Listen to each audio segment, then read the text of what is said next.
Hola, bienvenidos a nuestro video. El día de hoy hablaremos sobre la leucemia mieloide aguda, pero para una mejor comprensión hablaremos acerca de algunas definiciones importantes sobre el tema. El cáncer.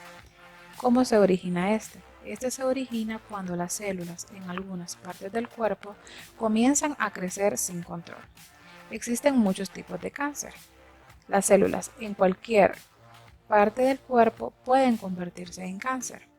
Pero, ¿qué son las leucemias? Las leucemias son cánceres que se originan en las células que normalmente madurarían hacia los diferentes tipos de células sanguíneas.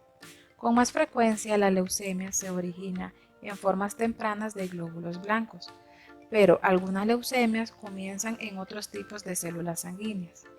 Existen varios tipos de leucemias que se dividen basándose principalmente en si la leucemia es aguda, es decir, de rápido crecimiento, o crónica, con un crecimiento más lento, y si se inicia en células mieloides o en células linfoides. Ya comprendidas estas definiciones importantes, podemos hablar propiamente de la leucemia mieloide aguda, con sus iniciales AML en inglés.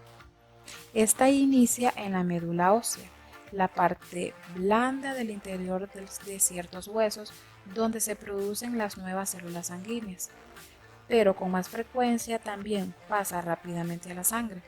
Algunas veces se propaga a otras partes del cuerpo, incluyendo los ganglios linfáticos, el hígado, el vaso, el sistema nervioso central y los testículos.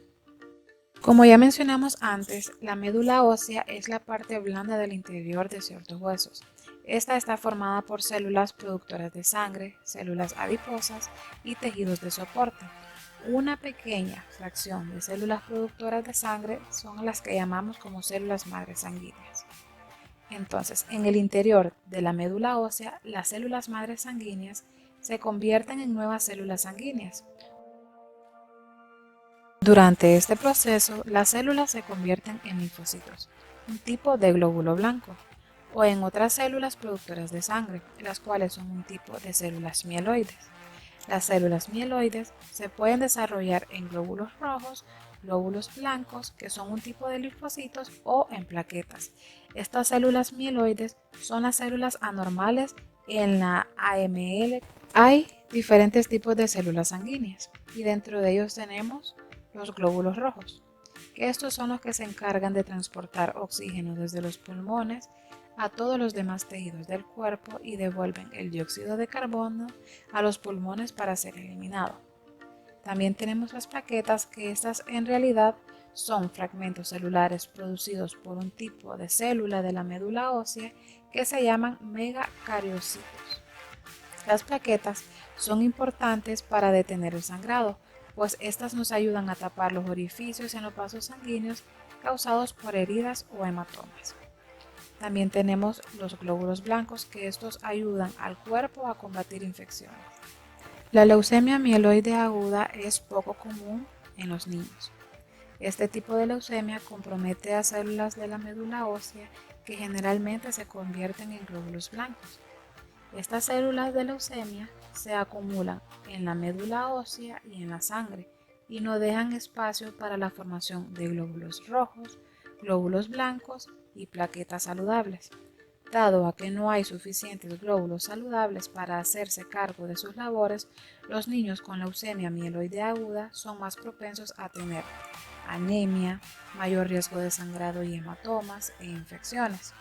La mayoría de las veces, las causas de leucemia mieloide aguda son desconocidas, pero en niños algunas cosas pueden aumentar el riesgo a desarrollar este tipo de leucemia, como ser la exposición al alcohol o al humo del tabaco antes del nacimiento, historial de ciertas enfermedades como ser anemia aplásica, ciertos trastornos genéticos como ser el síndrome de Down, haber recibido tratamiento con algunos fármacos utilizados para tratar el cáncer y tratamientos previos con radioterapia. Tener uno o más factores de riesgo no significa que su hijo desarrollará cáncer, pero la mayoría de los niños que desarrollan leucemia mieloide aguda no tienen factores de riesgo conocidos. Algunas señales de alarma o síntomas que se pueden presentar pueden ser dolor en los huesos o en las articulaciones, infecciones frecuentes, facilidad para sangrar o para presentar hematomas, sentimiento de debilidad o de cansancio, fiebre con o sin infección, sudoración nocturna, protuberancias indoloras en el cuello, en las axilas, el estómago, la ingle u otras partes del cuerpo que pueden ser azules o moradas, manchas como puntos bajo la piel provocadas por el sangrado, dificultad para respirar y pérdida del apetito y menor consumo de alimentos. En esta ocasión hablaremos sobre un caso clínico muy importante y particular donde vemos la leucemia mieloide aguda estrechamente relacionado con un tumor en los ovarios. Los tumores malignos de ovarios son raros en los niños. Estos son neoplasias de crecimiento rápido que surgen en las células germinales primordiales derivadas de las gónadas embrionarias, alcanzando dimensiones impresionantes en periodos muy cortos. Estos ocurren en un porcentaje del 2.9 del total de las neoplasias en niños y adolescentes. Caso clínico. Paciente femenina de 13 años de edad con historia de fiebre subjetivamente alta, no cuantificada, sin predominio de horario de 4 días de evolución acompañada de cefalea frontal, pérdida de apetito, debilidad generalizada, con hematomas espontáneos en ambos muslos, anemia y trombocitopenia. En su evaluación inicial, ella se mostró pálida, crónicamente enferma, con hematomas en muslos y piernas, con masa de bordes lisos, no móvil en el hemiabdomen derecho, que alcanzaba 10 centímetros bajo el borde costal. Aunque esta masa no fue el motivo de consulta, la madre refirió haber notado la distensión progresiva del abdomen en las últimas semanas, pero no le alarmó pues no le causaba dolor. Al caminar fue notable un defecto en su marcha por una deformidad en el genuvaro. No existía otra anormalidad fenotípica que llamara la atención u orientara a un síndrome congénito. No se encontraron adenopatías ni visceromegalias. Con estos hallazgos se presentó al servicio de hematología pediátrica y se sometió a un aspirado de médula ósea y toma de muestras para inmunofenotipo.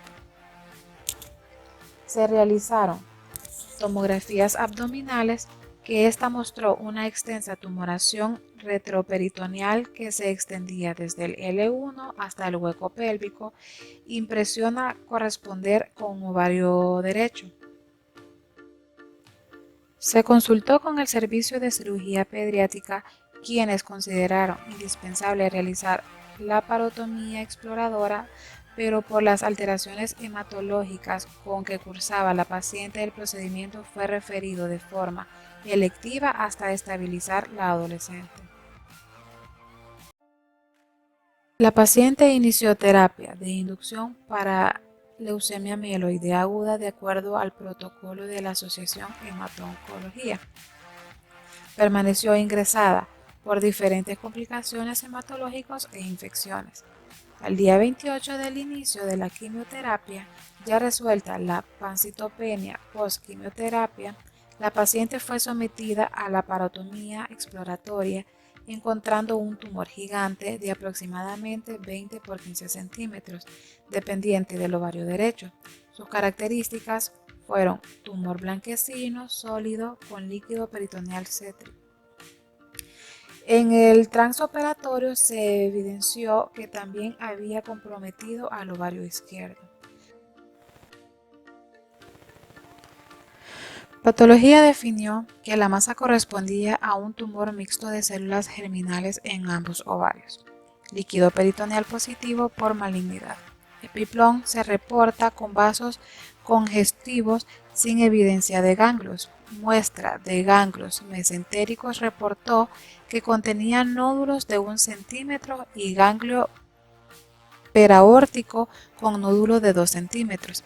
La paciente evolucionó satisfactoriamente en el postoperatorio. fue egresada 3 días después de la cirugía y 15 días del inicio de la quimioterapia. En su reingreso, un mes después recibiendo su quimioterapia, la paciente fallece. En conclusión, nos encontramos ante un caso excepcional, con una paciente femenina, adolescente, con malformaciones constitucionales menores, sin diagnóstico sindrómico y sin antecedentes patológicos ante este ingreso, que se ve obligada a afrontar tratamientos antineoplásicos con quimioterapia sumamente intensiva para una leucemia de muy mal pronóstico y con un fallo en el logro de remisión. En cuanto a sus otros tumores, solo pudo ofrecerse tratamiento quirúrgico, puesto que no podía recibir de manera simultánea dos esquemas diferentes de tratamiento. Lastimosamente, la enfermedad fue rápidamente progresiva durante la segunda inducción y falleció a consecuencia de ello. Muchas gracias por su atención.